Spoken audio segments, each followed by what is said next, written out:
The memo does make reference to August as the target for an agency-wide reorganization. The VA's chief of staff telling top-level officials at the agency that it's targeting a return to 2019 levels of staffing, or just under 400,000 employees. If that happens, roughly 1 in 5 employees will no longer have a job at the Department of Veterans Affairs. The fact of the matter is that veterans need more access to their benefits and their resources, not less. Marcos Torres is an Army veteran and a commander of a local American Legion post. He says the veterans he sees every day are fearful of the Trump administration's latest directive to slash the federal workforce, this time targeting the Department of Veteran Affairs. But taking a buzzsaw to critical programs that impact people's lives is unconscionable. You can't defend decisions like that. 47th Ward Alderman Matt Martin says just today his office was informed that the VA will no longer have the capacity to staff the Veterans Affairs office at their ward office. He says once or twice a month, several VA employees would come to the 47th Ward and other wards across the city and connect veterans with a vast array of resources. There are going to be people who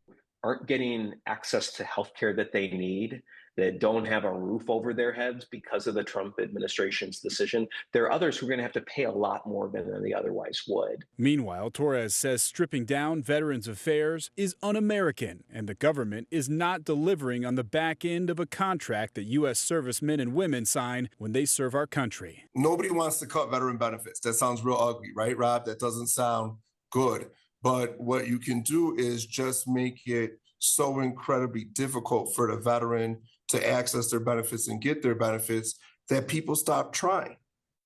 Downstate Congressman Mike Boss, who's chairman of the House Committee on Veterans Affairs, releasing a statement today. He says he has questions about the impact these reductions could have on services and will continue to work on keeping veterans at the core of the VA's mission. Watch breaking news on YouTube. Subscribe to ABC 7 Chicago Eyewitness News.